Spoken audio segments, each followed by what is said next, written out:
Not exactly.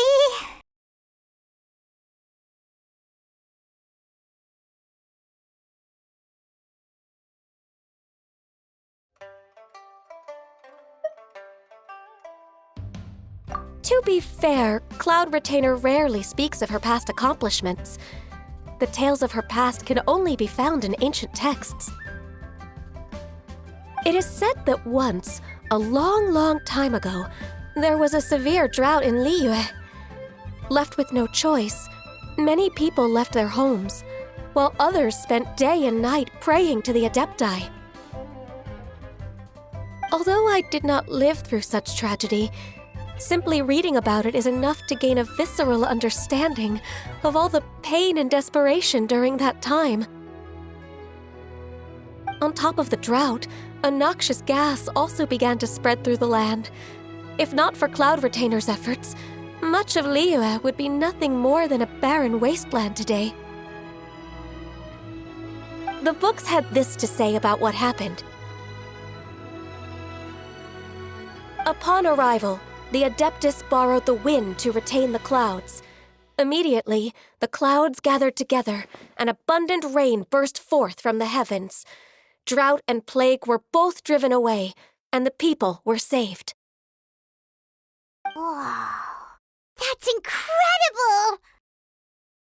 Mortal records add embellishments to dramatize past events. One did merely what one ought, and even if one had not interceded, the other Adepti would surely have stepped in to help.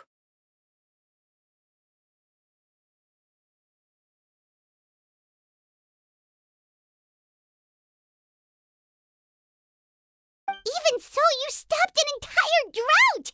Can you really control the weather like the book said?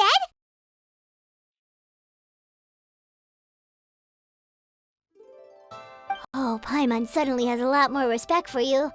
So it was Paimon's bad for calling you Illuminated Bird before. You're not too mad, are you?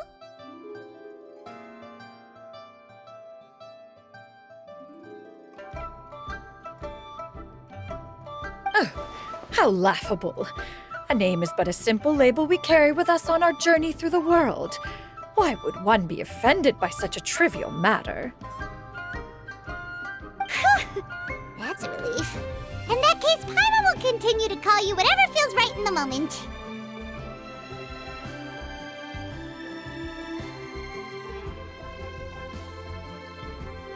Well, that is quite enough ancient history for now. Ganyu, have you had word from Shenhe? One has heard that she procured a job recently. Have you any thoughts on her workplace? And what, pray tell, of her monthly remuneration? Moreover, does she find herself overly inundated with work? Is she allowed time off during Lantern Rite?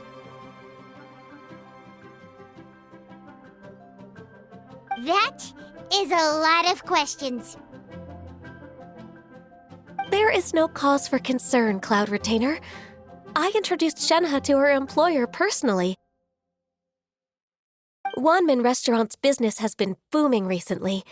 So with Chef Mao being swamped with customers, and Xiangling still off and out in search of new recipes, I introduced Shenhe to staff the restaurant. I see. Most excellent indeed. One has had the pleasure of being introduced to that family. Xiangling is kind and astute, while her father is loyal and reliable. One has no cause to believe that they will make Shenhe's work difficult. Now, it is almost time to partake in the victuals of noon. One shall visit Wanmin Restaurant in person and see how Shenhe is doing. Huh? But didn't you just say that you had something important to do? Can that wait until after we've eaten?